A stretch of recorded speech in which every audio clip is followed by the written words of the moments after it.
بسم اللہ الرحمن الرحیم۔ عزیز طلبہ، آج ہم اصول فقہ کا سوال نمبر 9 پڑھیں گے، اور وہ ہے حنفیہ کے نزدیک فرض اور واجب میں کیا فرق ہے، اور اس فرق کے پیش نظر فقہی احکام پر کیا اثرات مرتب ہوتے ہیں۔ فرض، حنفیہ کے نزدیک فرض وہ ہے جس کا کرنا لازمی ہے اور اس کے لیے ضروری ہے کہ اس کی اطلاع ہمیں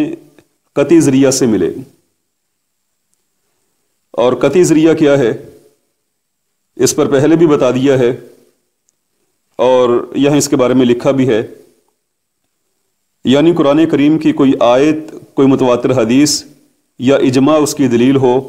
تو وہ فرض کہلائے گا، یعنی اس کام کے کرنے کا حکم یا تو قرآن پاک کی کسی آیت کے ذریعہ سے دیا گیا ہے، یا حدیث متواتر میں ہے، یا اس پر اجماع ہے۔ اور واجب، اگر اس کی اطلاع ہمیں ظنی ذریعہ سے ملے، جیسے اخبار احاد وغیرہ،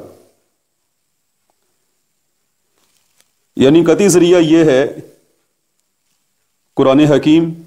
حدیث متواتر یا اجماع، اور ظنی ذریعہ کیا ہے، اخبار احاد سے اس کے کرنے کا حکم ہمیں ملتا ہے، یعنی حدیث مشہور ہے، عزیز ہے یا غریب ہے، تو اخبار احاد سے اس کے کرنے کا حکم ملے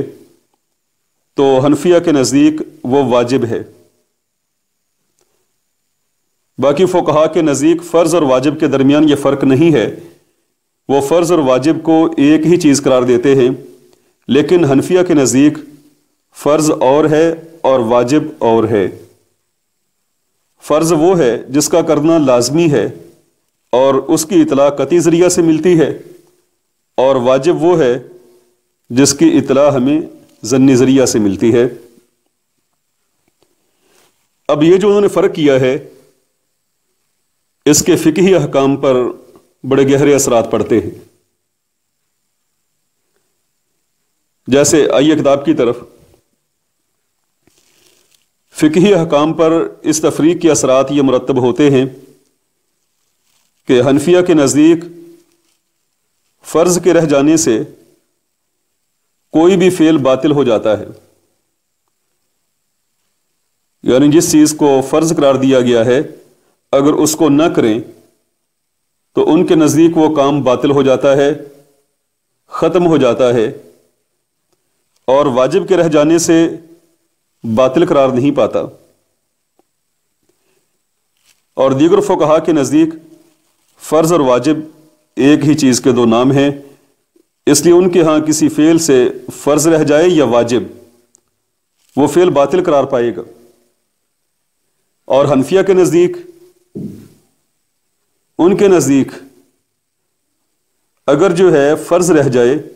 تو باطل قرار پاتا ہے، اور واجب رہ جائے تو باطل قرار نہیں پاتا۔ ایک مثال سے سمجھیے، مثال کے طور پہ حنفیہ کے ہاں اگر نماز میں قرآن پاک کی قرات رہ جائے تو نماز باطل ہو جاتی ہے، اس لیے کہ قرات کا حکم قرآن پاک میں ہے۔ اللہ تعالیٰ فرماتے ہیں فَقْرَؤُوا مَا تَيَسَّرَ مِنَ الْقُرْآنِ، کہ قرآن پاک سے جو تمہیں آسان لگے، جو تمہیں آسانی سے دستیاب ہو، وہ پڑھ لو۔ تو ان کے نزدیک یہاں قرآن پاک پڑھنے کا حکم قرآن پاک کی آیت سے ملتا ہے،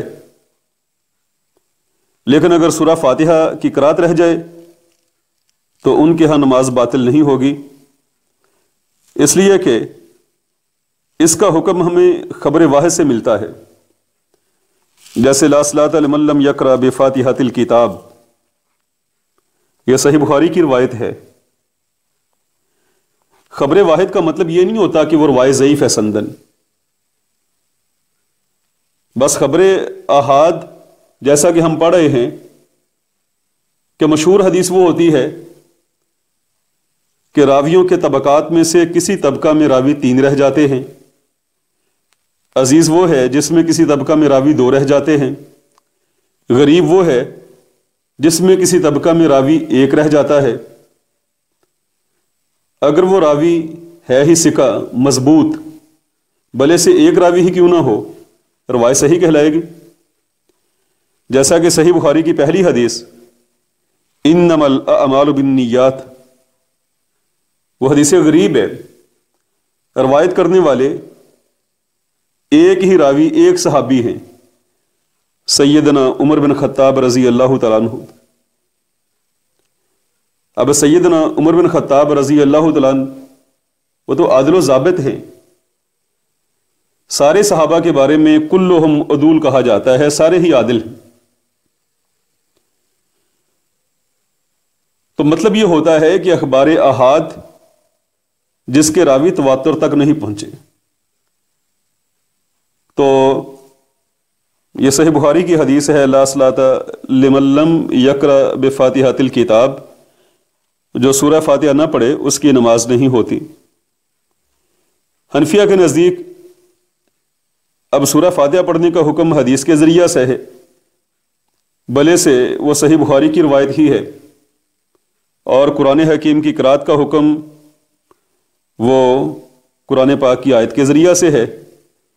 اس لیے ان کے نزدیک فقرؤوا ما تیسر من القرآن کے پیش نظر قرآن پاک کی قرات کرنا تو واجب ہے، فرض ہے کہ اس کے بغیر جو ہے نماز نہیں ہوگی، لیکن سورہ فاتحہ پڑھنا یہ واجب ہے،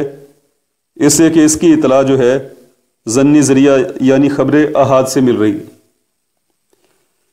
لیکن حنفیہ کے اس فرق کی دلیل کتاب و سنت یا صحابہ کے عمل سے نہیں ملتی ہے۔